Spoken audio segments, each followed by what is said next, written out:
La parole est à Monsieur Jacques Gautier pour le groupe UMP et pour 10 minutes.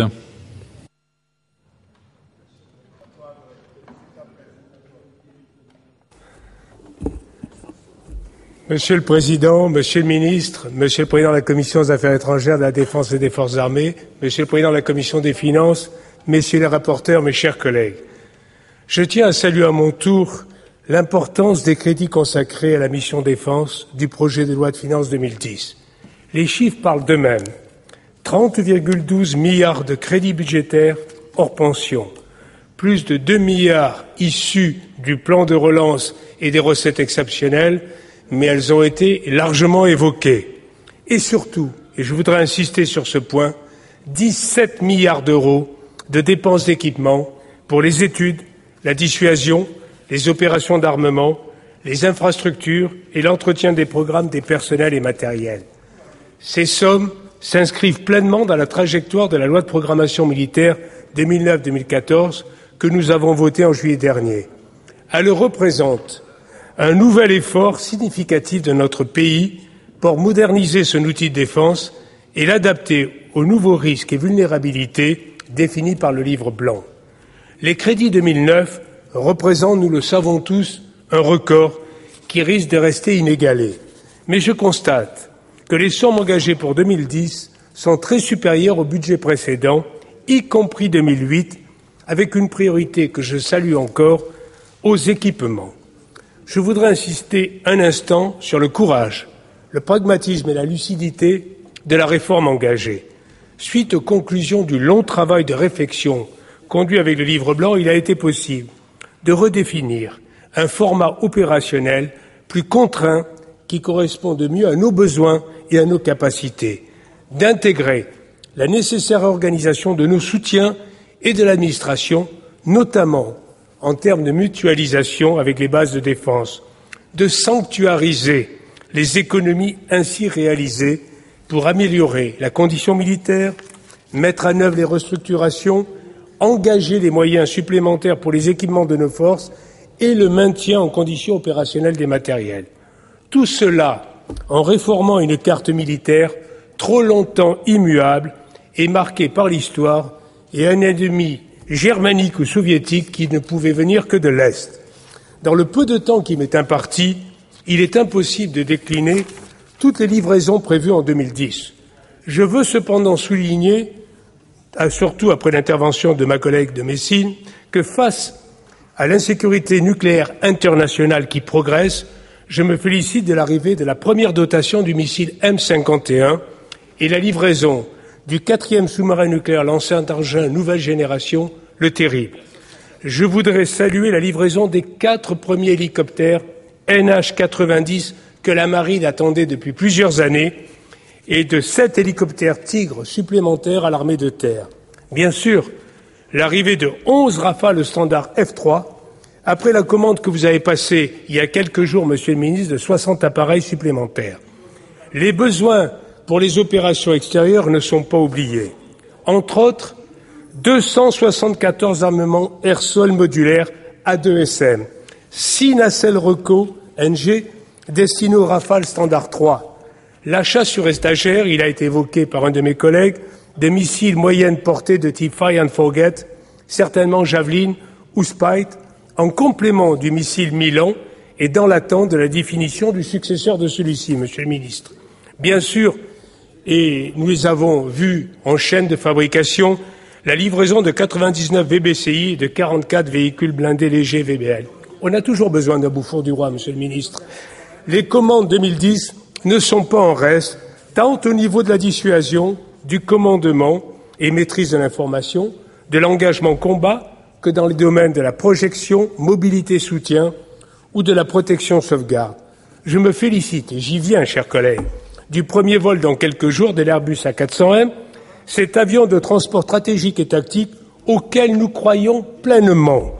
Je tiens à saluer, Monsieur le Ministre, votre engagement personnel dans le cadre des renégociations entre l'industriel et les partenaires européens. Nous savons que le retard de cet appareil et l'adaptation du contrat avec les pays partenaires entraîneront des répercussions financières qui conduiront inévitablement à un certain étalement des livraisons. Ce budget confirme toutefois, à mes yeux, une faiblesse que Xavier Pintat a évoquée tout à l'heure. Au moment où les drones, qu'ils soient mâles, tactiques ou de terrain, s'imposent partout, en Irak ou en Afghanistan, comme les yeux et maintenant le bras armé des troupes engagées au sol, la loi de programmation militaire n'a prévu que 285 millions d'euros. C'est très largement insuffisant pour concevoir, développer et produire un drone mâle pour succéder à nos 3 Harfang. Cette faiblesse financière est aggravée par un manque de coopération de nos industriels qui semblent incapables d'additionner leurs compétences pour permettre à notre pays, peut-être en association avec le Royaume-Uni ou d'autres nations européennes, on parle de la PESD, de produire dans des délais raisonnables le vecteur moyenne altitude longue endurance dont nous avons un urgent besoin. Avec Daniel Reyner, rapporteur du programme 146, nous avions déjà signalé ce problème lors de la LPM. D'ailleurs, le rapport sur les drones de nos collègues députés, qui devra être rendu public dans quelques jours, conforte cette analyse. Au vu des faibles moyens affectés, il faut certainement se doter d'un 4e vecteur Harfang et peut-être acquérir sur étagère des Predators déjà largement déployés en Afghanistan par les Américains et les Alliés, ce qui, de plus, je le signale en passant, facilitera l'entretien courant sur place. C'est plus facile de traiter à Bagram que de renvoyer en Israël. Je ne reparlerai pas des SDTI, puisque la DGA a passé 2 petites commandes l'été dernier pour des spareware améliorés d'occasion et quelques spareware nouvelle génération.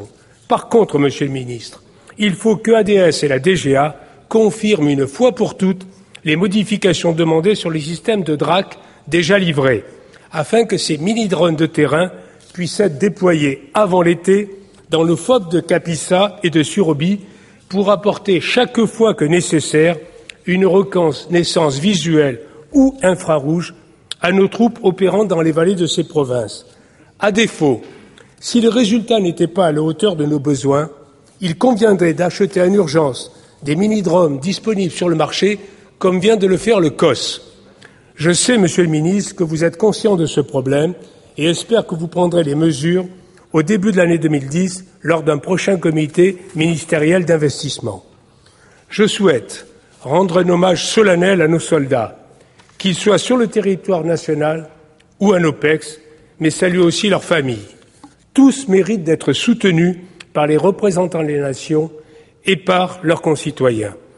Dans des temps difficiles de crise, où les valeurs républicaines sont encore plus chahutées et ne trouvent plus de représentation concrète dans les yeux de nos concitoyens, je veux rappeler que nos soldats, par leur engagement pour leur pays, en sont l'expression la plus absolue.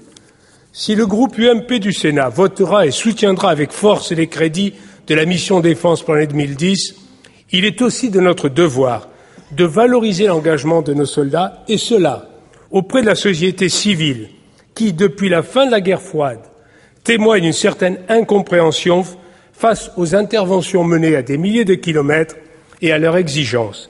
C'est cet effort de pédagogie qui participera au renforcement nécessaire entre la nation et son armée. Enfin, permettez-moi de me tourner vers mes collègues assis sur les bancs de la gauche. Je voudrais leur dire très amicalement que pour avoir regardé et même écouté les budgets militaires votés depuis 10 ans par les majorités successives, qu'elles soient de gauche comme de droite, beaucoup de parlementaires de ces majorités auraient certainement aimé pouvoir soutenir des crédits comme ceux que vous nous présentez aujourd'hui, Monsieur le Ministre. Alors, naïvement sans doute, j'ose faire un rêve et espérer qu'à défaut d'un vote favorable, que je sais politiquement impossible, vous puissiez manifester une abstention positive, car le niveau de ces crédits 2010 et l'engagement de nos troupes le méritent. Je vous remercie. Merci, chers collègues.